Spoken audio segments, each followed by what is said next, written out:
Bonsoir, comment ça va? Bonsoir Rémi Reverchon, ça va plutôt pas mal et vous? Bonsoir à tous, merci à vous qui nous rejoignez pour le best-of de la semaine. Ensemble, nous allons passer en revue l'actualité qui a rythmé ces 7 derniers jours avec les meilleurs extraits des invités que nous avons reçus dans nos différents JT. Il aura été question de patrimoine avec les travaux de restauration au sein du Palais Princier, mais aussi de la reconquête de la Lune ou encore des dernières tendances financières. L'occasion aussi de dresser le bilan de la saison estivale avec les restaurateurs monégasques ou d'aborder l'avenir du Liban qui est touché par une crise sans précédent. Le basket et l'élimination de l'équipe de France à la Coupe du Monde aura aussi été à l'ordre du jour. Sans plus attendre, voici le best-of de la semaine. Il est signé par Sébastien Mésadri. C'est la particularité de ce que nous vivons actuellement, c'est que nous sommes en train de conserver et de restaurer un certain nombre de plafonds et de peintures à fresques qui ont été découvertes au cours de ces 10 dernières années. Nous sortons un peu du cadre habituel de l'entretien du palais pour mettre en avant ce patrimoine historique remarquable. On ne pouvait pas imaginer que nous allions mettre le doigt dans un tel engrenage. Depuis quelques années, presque 10 ans maintenant, nous avons découvert une succession de salles, de pièces, de plafonds qui cachaient des véritables trésors. Donc notre travail a été de les mettre en avant et de les conserver, de les restaurer. C'est un travail extrêmement minutieux, complexe, puisque à chaque coup de scalpel, on risque de faire tomber un bout de fresque existante. D'autant plus que nous avons décidé ici sur ce chantier-là d'utiliser des méthodes non agressives et en particulier éco-responsables. Sur ce que nous avons découvert, il y a encore plusieurs mois de travail, ça c'est clair. Nous sommes en train de terminer la salle du trône qui va être libérée de son échafaudage progressivement. Nous avons terminé à peu près 85%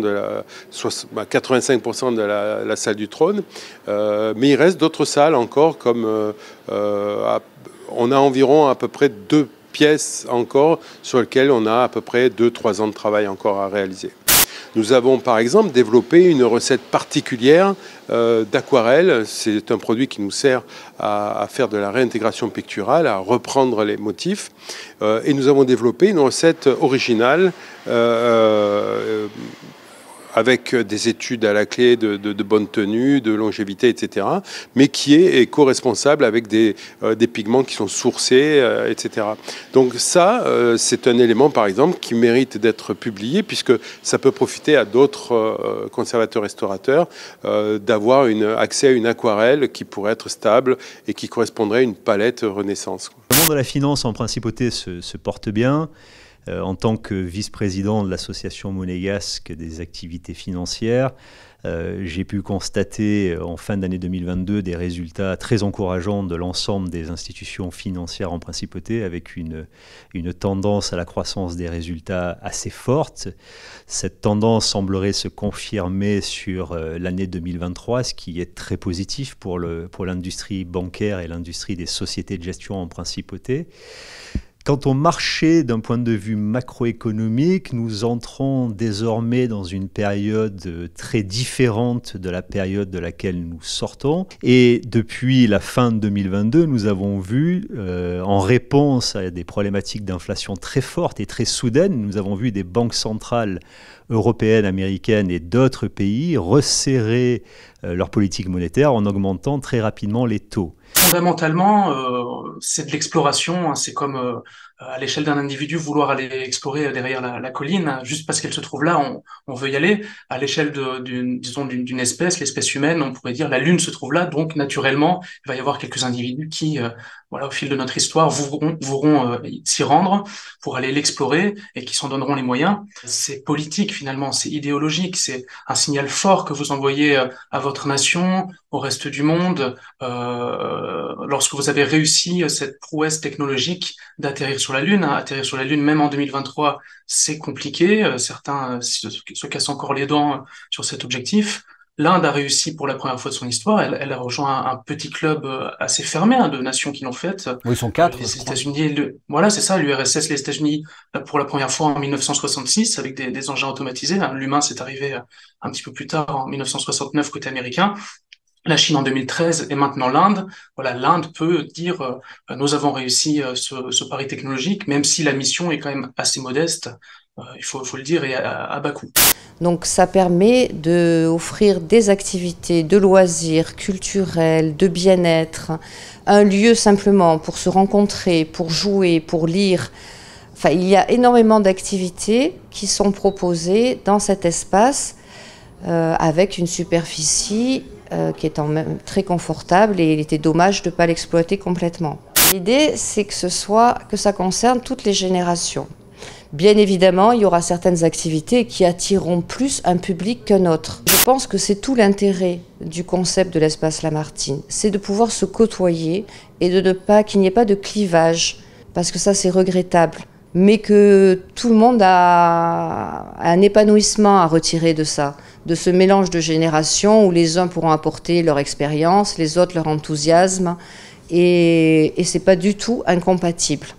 Alors, le Grand Liban, comme vous venez de le dire, en 1920, le 1er septembre, la France, qui avait le mandat à gérer et à s'occuper du territoire du Liban, a dessiné les frontières actuelles de notre cher Liban et est passé du Mont Liban, qui était sous l'Empire ottoman, à devenir le Grand Liban avec ses frontières géographiques actuelles. Ce pays actuellement, comme on le sait, il passe par un moment très délicat et très sensible. Il ne faut pas oublier qu'on a eu une grande explosion du port qui a causé un dévastement du pays et plusieurs centaines de morts et de destructions matérielles. Et on a une crise économique, politique, sociale. Monaco a toujours été à côté du Liban dans plusieurs épisodes. On a fait plusieurs voyages en principauté, des délégations libanaises qui sont venues promouvoir la culture libanaise, mais en même temps soutenir sa communauté qui est active et installée depuis plusieurs années en principauté. J'avoue que cette année-ci, on a eu beaucoup de chance parce qu'on a une très belle équipe depuis le début, depuis qu'on a ouvert, et on n'a pas eu de mal. Je croise les doigts, excusez-moi, jusqu'à la fin de saison, une très belle équipe en cuisine. Des gens dévoués, avec plaisir à travailler, qui m'ont inventé pas mal de plats. On travaille des plats que des produits frais, avec une ardoise, donc il a fallu s'orienter dans ce sens-là. Et au niveau du service, les garçons qui soient ou du métier ou pas du tout, on a réussi à les former. Et les gars, encore une fois, je le précise, félicitations, et on leur remercie à chaque fois et un peu plus précisément en fin de mois. Une saison encore parfaite, très belle saison, on en est ravis, autant au niveau de la clientèle locale, surtout, il y a beaucoup de nos locaux, amis, clients, sociétés qui répondent présents. Belle clientèle de tourisme. Après, chaque période change, hein. Juillet, il y a une certaine forme de clientèle, août, une autre forme de clientèle. La clientèle américaine est très joviale et très amicale. Il suffit qu'on les accueille comme il se doit. On les connaît depuis de longues années. En fait, on vient de les rencontrer. Et c'est une très belle clientèle, oui. L'année dernière, on a eu la chance d'avoir une arrière-saison splendide, donc on a fait les week-ends de novembre. Donc je pense, et je l'espère, cette année, on va se diriger sur la même trajectoire. Donc on se donne rendez-vous jusqu'à fin novembre.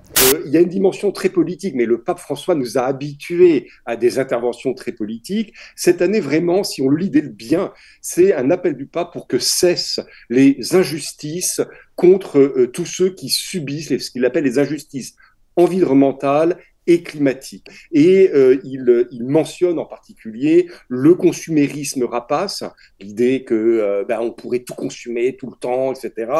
Les industries qui sont des prédatrices, hein, certaines industries prédatrices, et puis il cite aussi la marchandisation de la création, et notamment il donne l'exemple comment est-ce qu'on peut arriver à faire payer l'eau des prix tellement chers que les plus pauvres n'y ont pas accès, ou parfois, on sait, dans certains conflits où l'eau est captée par un pays et laisse. Donc ça, le pape a une parole très très forte en demandant que cessent, et que nous prions pour que cessent, ces injustices environnementales et climatiques. Il faudra prendre le temps à froid d'analyser ce qui s'est passé. La compétition n'est pas terminée de toute façon. Il y a une question sur la composition de cette sélection, avec un problème clair au poste de meneur de l'équipe de France. Il y a une question aussi sur la préparation de l'équipe de France qui a peut-être pas été construit de la meilleure des façons. On s'en rend compte avec des adversaires un peu faibles, avec une logistique pas toujours évidente. Il y a la question aussi qu'on doit se poser peut-être nous, les médias qui avons classé cette équipe de France comme favorite, du niveau réel de l'équipe. Est-ce qu'on l'a pas vu trop belle en fait? C'est facile dans ces cas-là, quand il y a un échec sportif, de faire sauter le premier fusible. C'est le coach en général, hein, c'est facile. Moi, je suis dans la team de ceux qui pensent que Vincent Collet est toujours l'homme de la situation. Je peux vous dire que ça tire la gueule. Vous pouvez l'imaginer, que c'est un petit peu compliqué en ce moment. Là, ça fait 48 heures que ça blague un peu moins à l'entraînement, qu'il y a, vous savez, tous ces petits rituels de jeu en fin d'entraînement où les mecs font des concours de tir du milieu de terrain, tout ça, comme par hasard, ça n'existe plus. Ça, vous imaginez, c'est-à-dire qu'ils doivent rester 5 jours de plus que prévu à Jakarta, tout le monde tire la gueule, personne n'a envie de jouer ces matchs-là. Oh, c'est pesant. C'était vraiment une grande émotion. Je pense que c'est la plus grande émotion sportive que depuis que j'ai commencé ma carrière d'athlète.